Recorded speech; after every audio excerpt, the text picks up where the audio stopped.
Welcome to episode 2 of Coffee and Beats, where we talk everything music tech while sipping on some nice, hot coffee.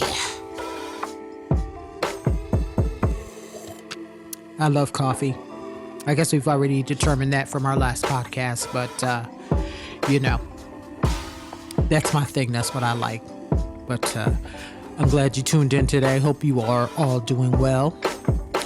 So listen, I know we've talked about our last analog summing in our last podcast, and we kind of laid some groundwork. We determined and kind of gave you a definition of what analog summing is. So we'll just do a quick recap. So we talked about how analog summing was prevalent in music prior. I used a time range of like the early 2000s before then, and the tones that we are trying to capture from that era. The reason why we're trying to capture those analog tones because we like them. And is it needed today in today's music? And I think where we left off is I honestly feel that it's nothing wrong with adding some analog mojo to your setup. I think it's a matter of preference.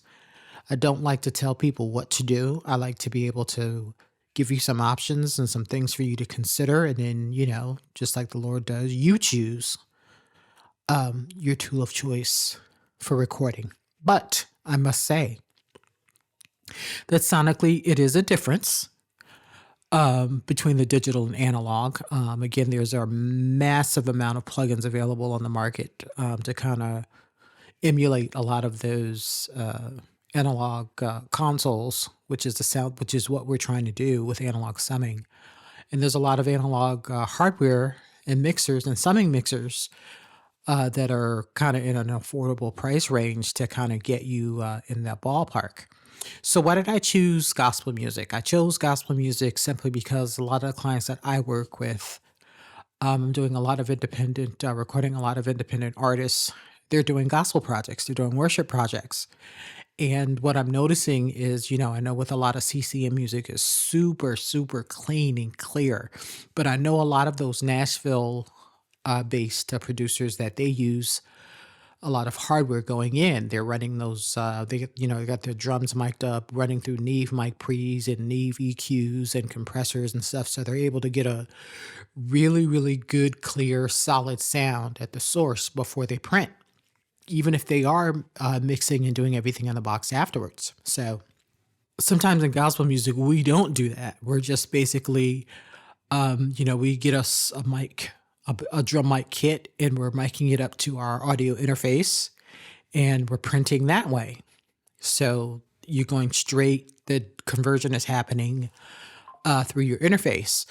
The only problem with that is that a lot of these budget interfaces do not have the best audio conversion. So already out of the gate, you're kind of at a negative, so to speak. So I honestly would invest my money in the beginning.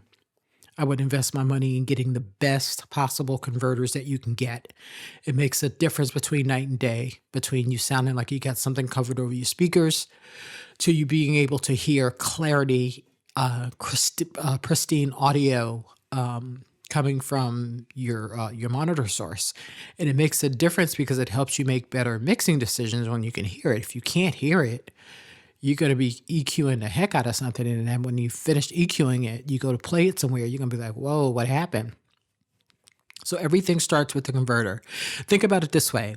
Have you ever listened to records and you actually have that Nord keyboard, you got that Nord organ, you got the patch, you got the pads, you got all that stuff that's on maybe your favorite records that you're maybe trying to emulate for a client. And then when you play it back, it does not sound like how it sounds on the record. You know why? Converters, baby. Converters are king. Converters and analog mixed together, you're going to have a powerful, powerful, powerful combination. But in any case, it's not just prevalent just in gospel music. It's just in music in general. I just chose that genre simply because I work with a lot of gospel artists independently. I'm tapped in to do loops, to create intros, and then they kick it live. So, that's sometimes a ton of work that I do. But think about your workflow, think about what you're doing, and does it make sense? Um, I would, one thing I must say, or I think we should clear the air and be clear that analog summing is not going to make you be a better mixer. Analog summing is not going to make you sound better. So you have to get those things at the source correct first, because if you invest in an analog summing mixer and you're not the greatest mixer, you're going to be so disappointed. You're going to be like, what in the heck did I spend this money for? Because it's not going to make you be a better mixer. The analog world is going to give you some more better sonics, when you're spreading things out, when you need to get better clarity, when you're printing, you can actually push more into the analog realm than you can in digital, hence giving you better outcomes, better output. So think about those things. Make sure that you are up on your craft and you're practicing your craft, and that you're a great mixer with what you got. Use what you got for now. Like I was sharing in the previous post, least inexpensive point of entry into the analog world, in my humble opinion, is the 500 series module. I mean, you can get a casing for it for in the $300-$400 area, and then you can buy your first couple of modules to pop in there. It doesn't have to be super expensive. What you want to do is you want to be able to just get into a workflow to see if it's something that you like. I would even go as far as to recommend, instead of plugging a microphone directly into your audio interface, invest into an external mic pre, a good one, not a cheaper Reaper one, but get you a really good external mic pre and compressor, and print your vocals that way. You're going to sonically hear a difference immediately from going directly into your interface, even if you don't have the best conversion. Warm Audio makes very affordable mic pre's and compressors that you can get.